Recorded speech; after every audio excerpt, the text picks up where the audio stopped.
오늘까지 3주간에 걸쳐서 여러분들에게 하나님의 인도하심에 대하여 말씀을 전해드리고 있습니다. 우리가 아직 준비가 안 되었을 때에는 하나님께서 우리를 보호하실 목적으로 돌려서 인도하신다라고 하는 말씀을 첫 시간에 드렸고, 그리고 또한 하나님에 대한 믿음을 굳게 하고 또 주의 종 모세를 지도자로 신뢰케 하기 위해서 지난 시간에는 하나님께서 이스라엘 공동체를 막다른 곳으로 홍해 앞으로 인도하셨다. 그리고 그 홍해를 갈라내심을 통해서 하나님을 경외하게 하고 지도자 모세를 믿게 하셨다라고 하는 말씀을 드렸습니다. 이제 오늘 이 시간에는 홍해를 건넌 이후에 이스라엘 사람들이 사흘길을 걸어가게 됩니다.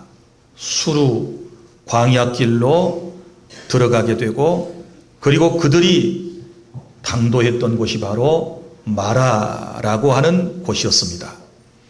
이 마라라고 하는 곳은 쓴 곳 혹은 쓴 물이라고 하는 뜻을 가지고 있습니다.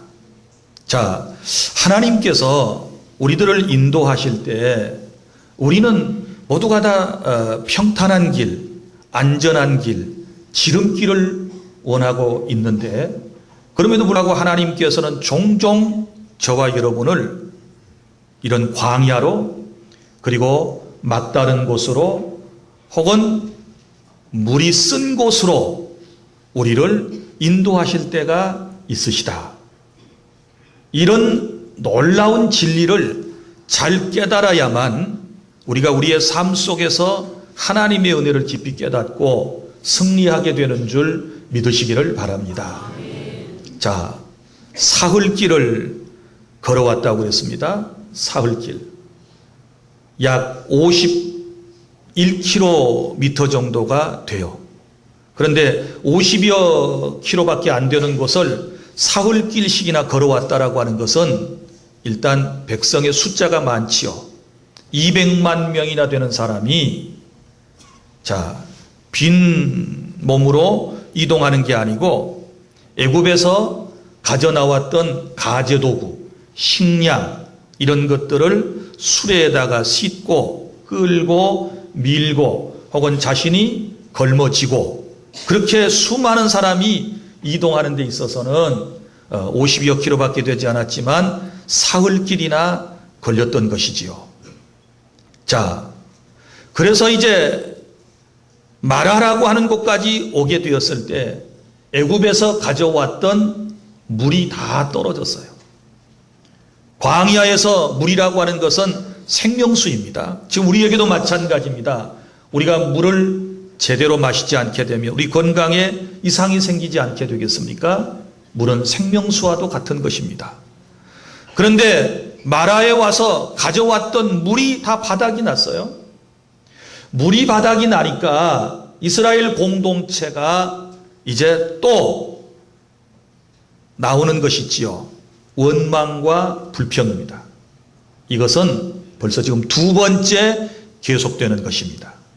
지난 시간에 말씀을 드린 것처럼 지난 시간도 홍해 앞으로 인도함을 받게 되었을 때 그들이 원망했던 내용이 무엇입니까? 어디 애굽에 우리를 묻을 만한 매장지가 없어서 우리를 이 광야로 인도하여 내어 여기서 죽게 하려는가? 그러면서 하나님을 원망하고 모세를 원망했지 않았습니까? 자, 그러면 하나님께서 오늘 이 이스라엘 공동체를 이 마라의 쓴 동네로 인도하신 목적이 무엇일까요?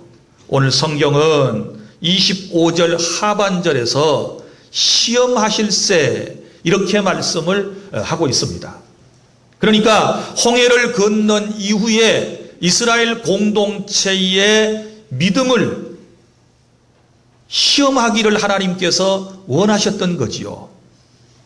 그런데 안타깝게 이스라엘 사람들은 이 시험에서 불합격하고 말아요.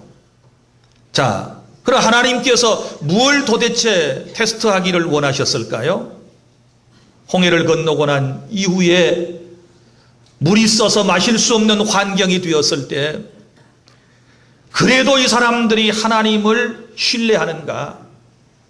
정말 하나님을 전능하신 능력의 하나님으로 참신으로 믿는가 믿지 않는가를 하나님은 시험하실 목적을 가지고 그 쓰디쓴 삶의 현장으로 인도하셨습니다.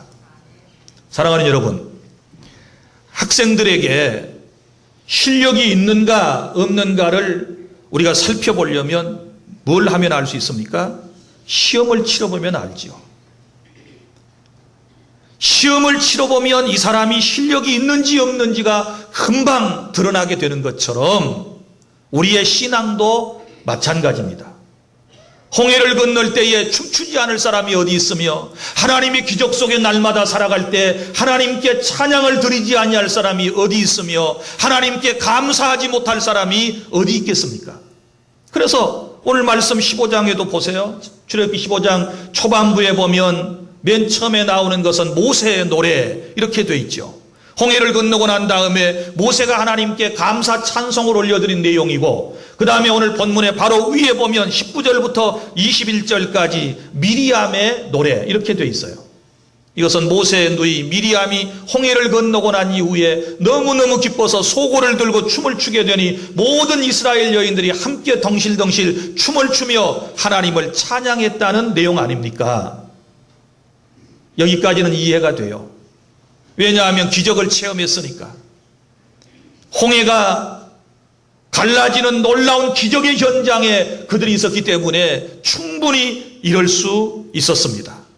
자, 하나님께서는 이제 여기서 끝나는 게 아니고 정말 이들의 이 하나님을 향한 춤추고 노래 부르고 찬송하는 이 모든 것들이 정말 진심 어린 것인가? 아니면 어떤 기적이나 능력을 체험하고 일시적인 감정과 흥분에 따라서 나를 신뢰하는가를 주님은 테스트하기를 원하셨습니다. 사랑하는 여러분, 우리의 삶 속에도 종종 하나님께서 어려움을 주실 때가 있습니다. 마라와 같은 곳으로 하나님께서 나를 일부러 인도해 가실 때도 있습니다. 그리고 그 시험의 과정을 통하여 우리의 신앙을 체크해 보시고 그리고 우리의 신앙을 더욱 돈독하게 하실 그런 목적을 가지시고 우리의 삶 가운데 하나님께서 역사하신다는 사실을 여러분이 기억하시기를 바랍니다. 우리가 아브라함을 믿음의 조상이라고 그럽니다. 왜 그렇게 쉽게 얘기하는가 하면 하나님께서 갈대아 우리에 살고 있는 아브라함에게 어느 날 나타나셔서 너는 내 본토 친척 아버지 집을 떠나서 내가 너에게 지시할 땅으로 가라 말씀을 하시니까 곧바로 순종하여 그런 하나님의 명령을 따라서 가지 않습니까? 이런 것을 보면 그는 믿음의 사람이었습니다. 그런데 하나님께서 또 한 번 그를 테스트하기를 원하셨습니다. 언제? 그가 자녀를 낳지 못하다가 자신의 나이가 100살이 되고 아내의 나이가 90살이 되었을 때에 하나님께서 이삭이라고 하는 약속의 아들을 태어나게 하셨습니다. 그런데 이 아이가 한 20살쯤 정도까지 무럭무럭 잘 자라게 되었을 때 하나님께서는 아브라함을 시험하시려고 부르셨다고 창세기 22장에 말씀을 하고 있는데 그러면 아브라함에게 하나님께서 말씀하신 시험의 제목이 무엇입니까? 아브라함아, 네가 사랑하는 독자들 이삭을 번제 제물로 내게 바쳐라. 이렇게 말씀을 하셨습니다. 아브라함은 번제 제사가 뭔가를 너무 잘 알고 있습니다. 짐승을 잡아가지고 그 짐승을 죽인 다음에 각을 떠가지고 제단 위에다 올려서 불로 태워서 바치는 제사가 번제라고 하는 것을 그는 너무 잘 알고 있습니다. 그런데 그 자식을 그렇게 바치라고 하나님께서 말씀을 하실 때 아브라함의 위대한 점은 그는 그 말씀에 순종하지 않습니까? 그 아들을 사울길을 데리고 저 모리아산까지 갑니다. 그리고 하나님이 정하신 곳에 사랑하는 아들을 꽁꽁 묶인 채로 뉘어놓고 칼을 들어서 그 아이를 죽이려고 하는 순간에 다급하게 하나님께서 아브라함을 부르셨지요. 아브라함아, 아브라함아, 내 아들을 해하지 말라. 이제야 네가 나를 사랑하는 줄을 알았다. 할렐루야. 이제야 네가 나를 사랑하는 줄을 알았다. 이렇게 인정하시면서 시험에 합격하셨다라고 말씀을 하시는 거예요. 그 다음에 주신 말씀이 뭐예요?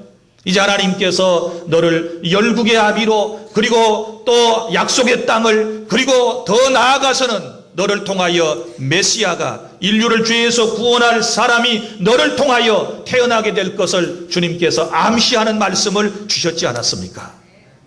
사랑하는 여러분, 종종 하나님께서는 오늘 예배하고 있는 저와 여러분들의 믿음 상태를 보시기를 원하십니다.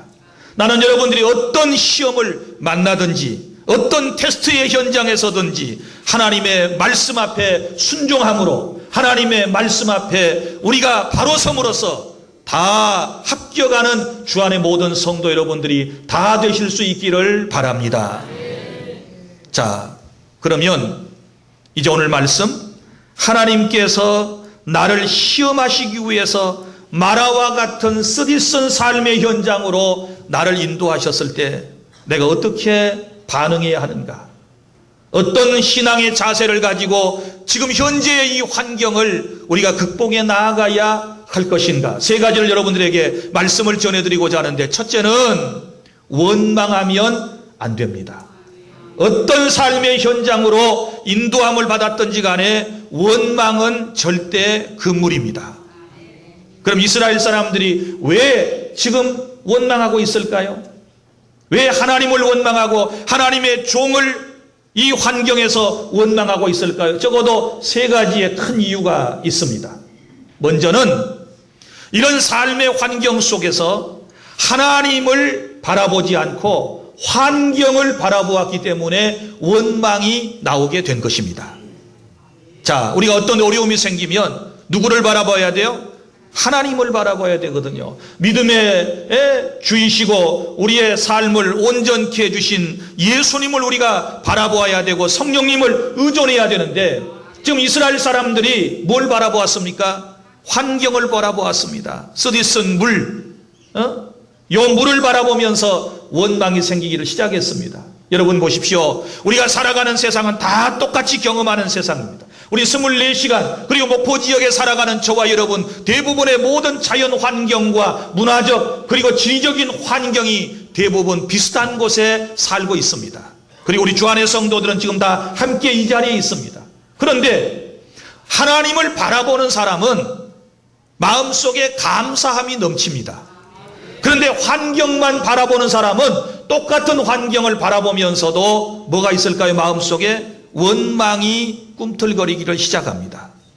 하나님을 바라보느냐, 환경을 바라보느냐라고 하는 것은 매우 중요한데, 이스라엘 사람들은 하나님보다는 환경을 바라보았기 때문에 그들은 원망하기를 시작했습니다.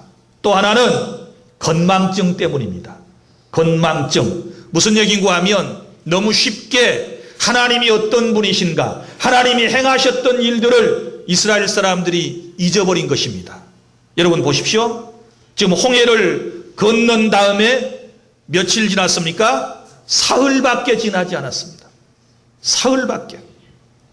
그런데 하나님이 홍해를 건너게 하시고 또 그 전에 나아가서 애굽 사람들에게 10가지 재앙을 내리셨던 그 놀라운 위대하신 하나님의 일들을 이 사람들은 지금 까마득하게 다 잊어버리고 있는 것입니다. 이걸 기억조차도 못하고 있어요. 하나님이 과거에 나에게 하셨던 일들, 하나님이 내 삶에서 역사하셨던 일들을 생각하면 우리가 원망할 수가 없는 것이지요. 또 하나님의 놀라운 위대한 역사를 우리가 기대하게 될 것 아니겠습니까? 그런데 이런 하나님의 위대하신 역사를 잊어버리는 순간에 이제는 사람 생각이 가득 차게 되었어요. 그래서 원망과 불평을 늘어놓게 된 것입니다. 우리가 인간관계도 마찬가지예요. 왜 서로가 불평과 불만을 드러놓습니까?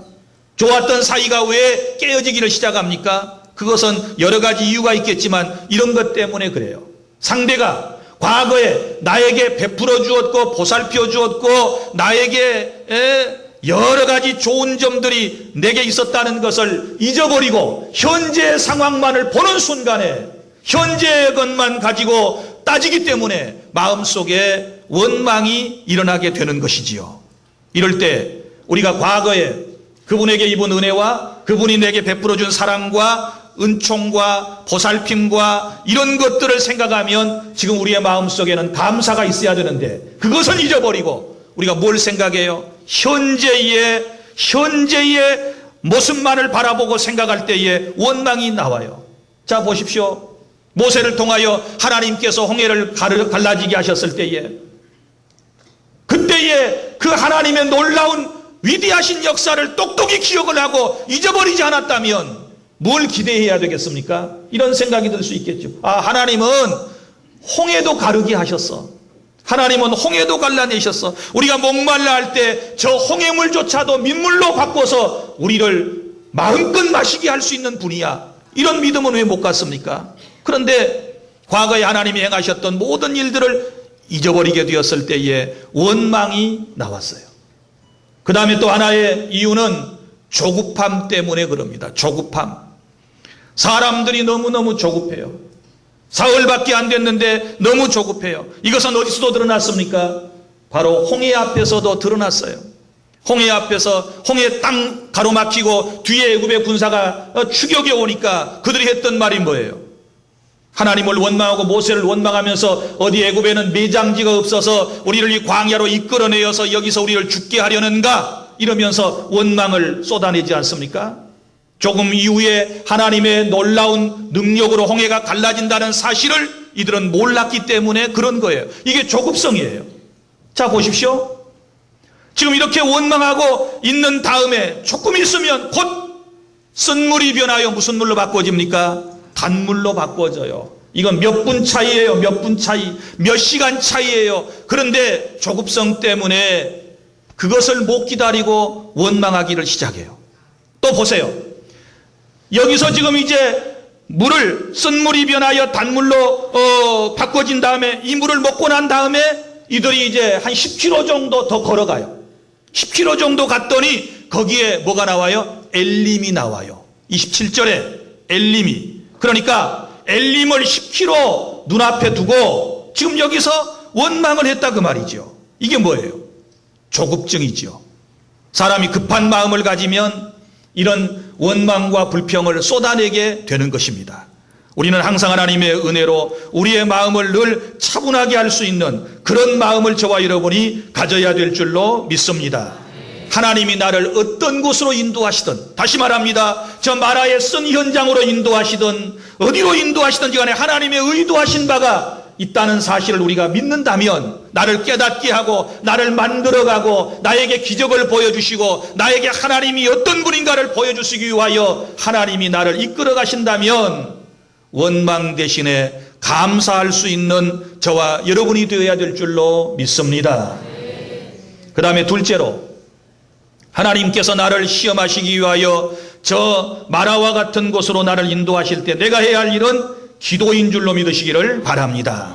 25절 모세가 여호와께 부르짖었더니 24절에 백성이 모세에게 원망하고 백성은 모세에게 원망하고 모세는 그 백성들의 원망 소리를 뒤로하고 기도하고 있는 모습을 볼 수 있습니다. 자, 한두 명이 원망한 것 아니겠죠. 적어도 200만 명이나 되는 사람들이 한마디씩만 불평의 말을 쏟아내도 얼마나 힘들겠습니까? 얼마나 고통스러웠겠습니까? 이런저런 소리를 다 들어야 했던 모세의 입장으로 한번 돌아가 보십시오. 예? 한 절반이 원망하는 뿐이었다면, 원망하는 사람들이었다면 100만 명이 좋게 넘을 겁니다. 이 사람들이 모세를 향하여 구시렁거리기를 시작하고, 우리를 이곳까지 인도해서, 마실 물도 없는 이곳에서 우리를 죽게 하려는가? 자, 이때에 여러분 모든 문제 해결의 방법은 열쇠는 기도임을 배우실 수 있기를 바랍니다.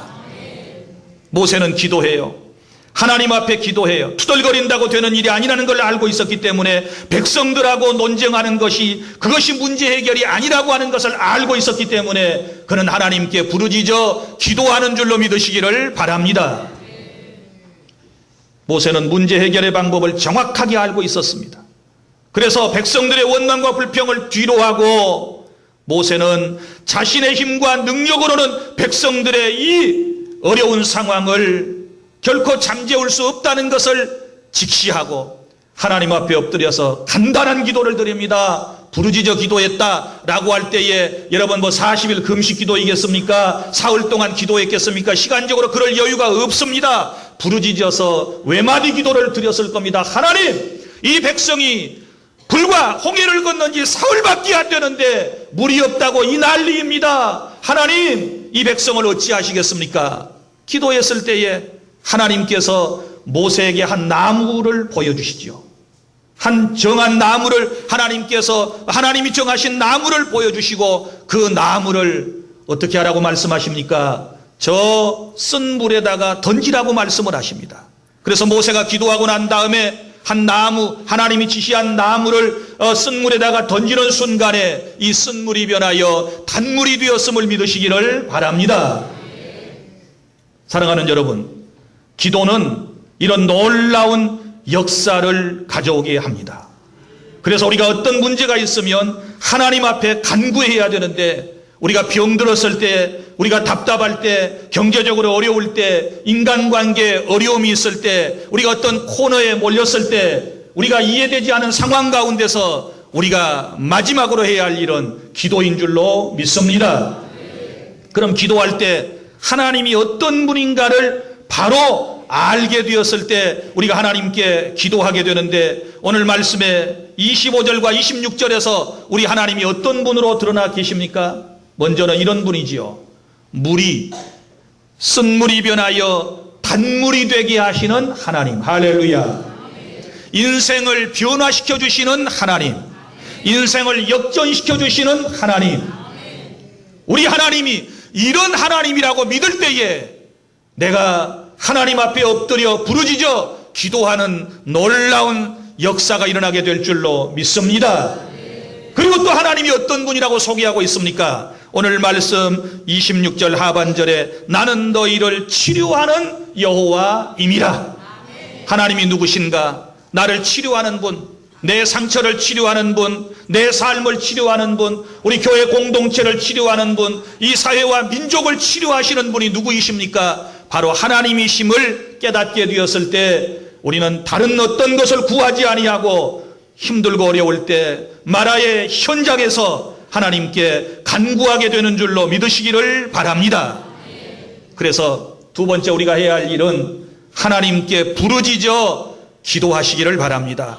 반드시 하나님께서 응답해 주심을 확신하실 수 있기를 바랍니다. 그 다음에 세 번째, 25절 하반절에서 27절까지 말씀에서 우리가 가져야 할 삶의 태도가 나오는데 조금만 참으셔야 돼요. 조금만 참아야 돼요.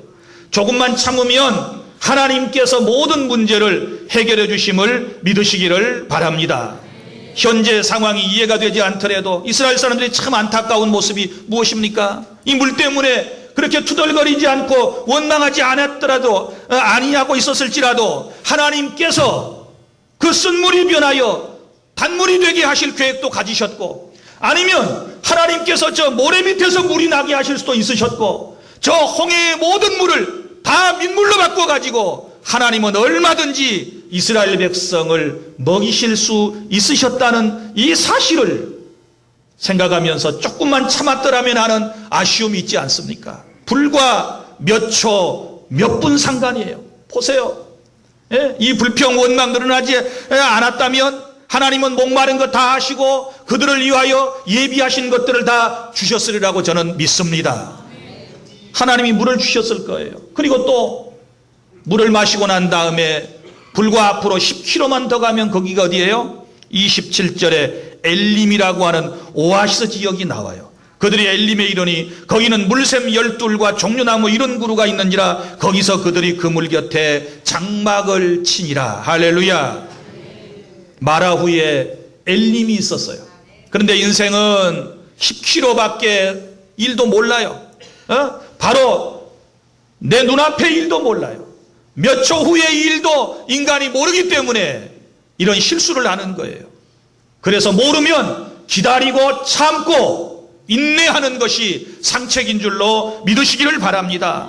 조금만 참았더라면, 10km만 더 갔더라면 마라에서 하나님이 쓴 물 변하여 단물로 먹이시고, 그리고 한 10km 더 가면 거기 가서 이제 처음으로 장막을 치고 오아시스 곁에서 그늘 밑에서 하나님이 구름 기둥 아래에서 편히 쉴 수 있도록 안식을 주셨을 터인데 그걸 못 참고 하나님 앞에 엄청난 죄악을 범하는 이스라엘 공동체의 모습이 우리의 모습이 아닌가를 깨달을 수 있기를 바랍니다.